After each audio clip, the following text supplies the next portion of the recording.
The first time I saw the tire tracks carved through my freshly planted petunias, I thought it was an accident. Maybe someone took the corner too sharp, misjudged the curb, made an honest mistake. I'm not the kind of person who jumps to conclusions. 42 years as a high school physics teacher taught me to observe, analyze, and then act. But by the third morning in a row, when I found my mailbox leaning at a 45-degree angle and soil scattered across the sidewalk like evidence of a crime, I knew this wasn't random. This was deliberate. I stood there in my bathrobe, coffee mug steaming in the cool September air, staring at the fresh tracks cutting diagonally across my corner lot. The grass I'd spent 2 weekends laying down was shredded. The decorative rocks I'd carefully arranged were scattered like marbles. And right there, embedded in the mud, was a crystal-clear tire tread pattern leading straight from the main road, across my property, and out the other side toward the cul-de-sac. Someone was using my lawn as a shortcut. "David, you need to see this," I called toward the house. My husband appeared in the doorway, toast in hand, glasses sliding down his nose. He squinted at the damage, then sighed the way he does when he knows I'm about to start a project. "Let me guess," he said. "You're going to stake out the yard with binoculars and a notebook?" "Already ordered a trail camera," I replied. David laughed, but I wasn't joking. If someone thought they could treat my property like a public highway, they were about to get a lesson in physics, consequences, and a very angry retired teacher named Margaret Chen.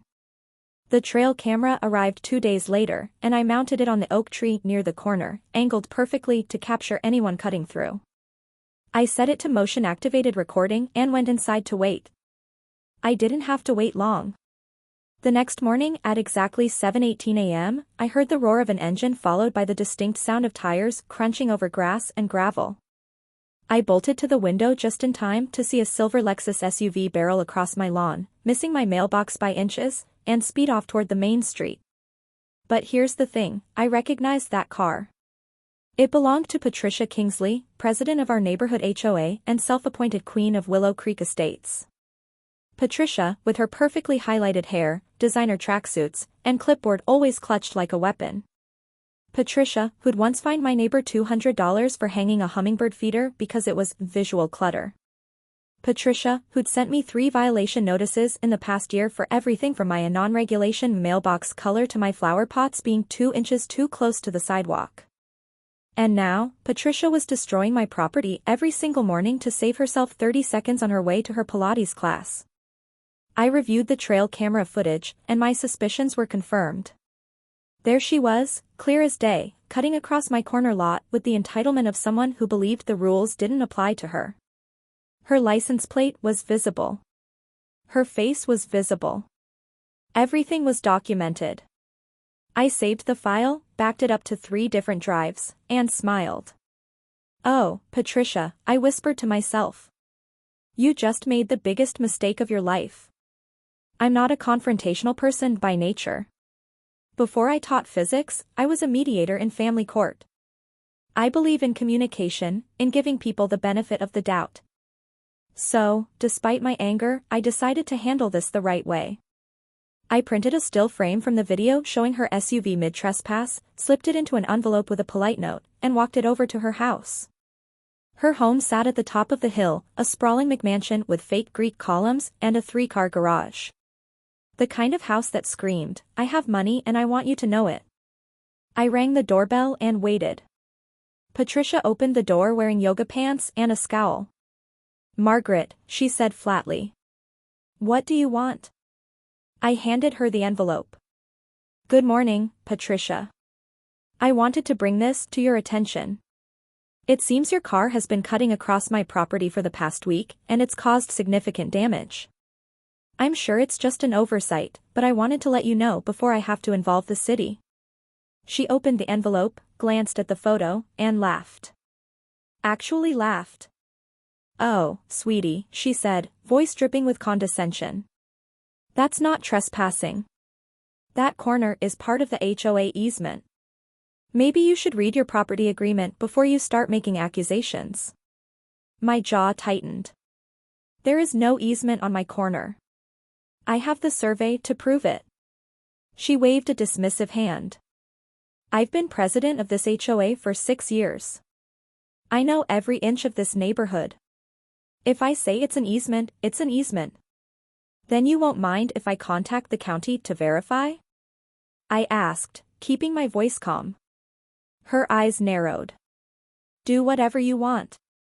But I'd be careful if I were you, Margaret. People who cause problems in this neighborhood tend to find themselves drowning in violation notices. It would be a shame if your lovely little garden suddenly became non-compliant, wouldn't it?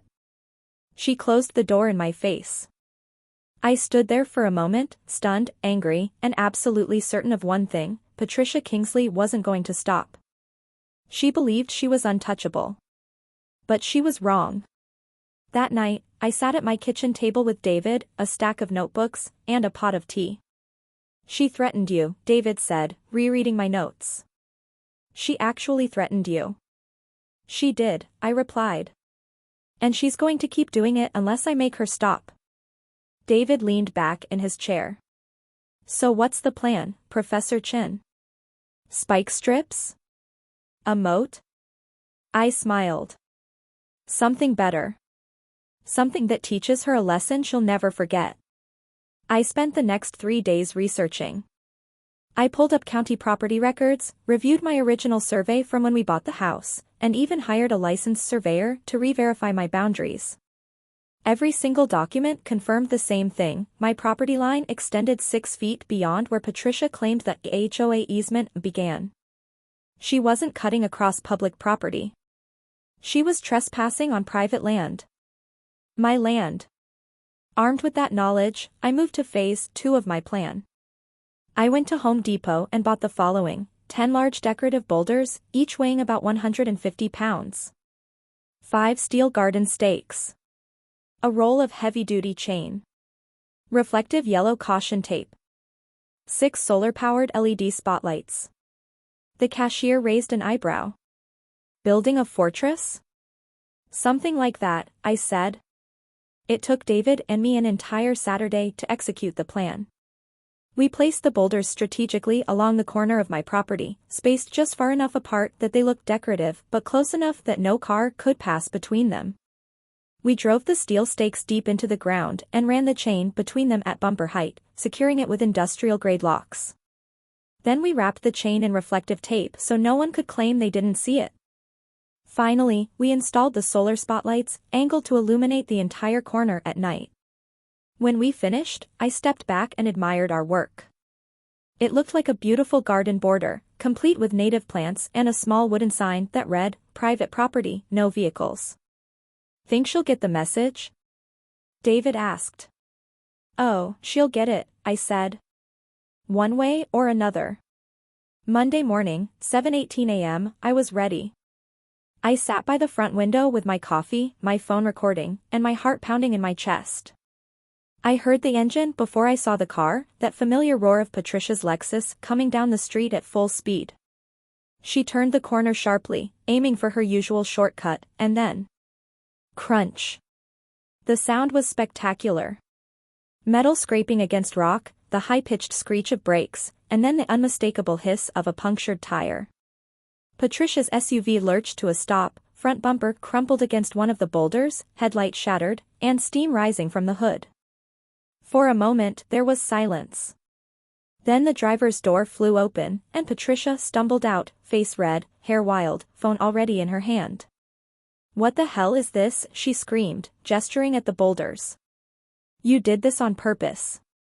This is entrapment. I stepped onto my porch, calm as could be. Good morning, Patricia, I said. Having car trouble? You, she sputtered, shaking with rage. I'm calling the police. You're going to pay for this. Please do, I said. I'd love to explain to them how you've been trespassing on my property for weeks despite being asked to stop. She froze. That's right, I continued. I have video evidence, survey documents, and witness statements. Every morning, you've been driving across land that legally belongs to me. And now you've damaged your car by ignoring clearly marked private property. Patricia's mouth opened and closed like a fish gasping for air. You can't do this, she hissed. I'm the HOA president. I'll have you fined into bankruptcy. Go ahead, I said. But before you do, you might want to read Section 12 of the HOA bylaws. The part that says HOA authority ends at private property lines. The part that says abuse of power is grounds for removal from the board. Her face went pale. Patricia did call the police. Officer Martinez arrived 20 minutes later, took one look at the situation, and sighed the sigh of a man who'd dealt with HOA disputes too many times. He measured the property line. He reviewed my survey. He watched the trail camera footage on my laptop. Then he turned to Patricia. Ma'am, these boulders are entirely on Ms. Chen's property. You were driving off-road on private land. That's trespassing.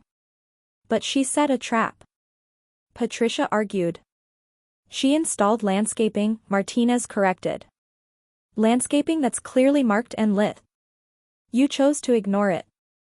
He handed her a citation for reckless driving and trespassing, and then he left. Patricia stood there, shaking, mascara running, staring at her wrecked Lexus.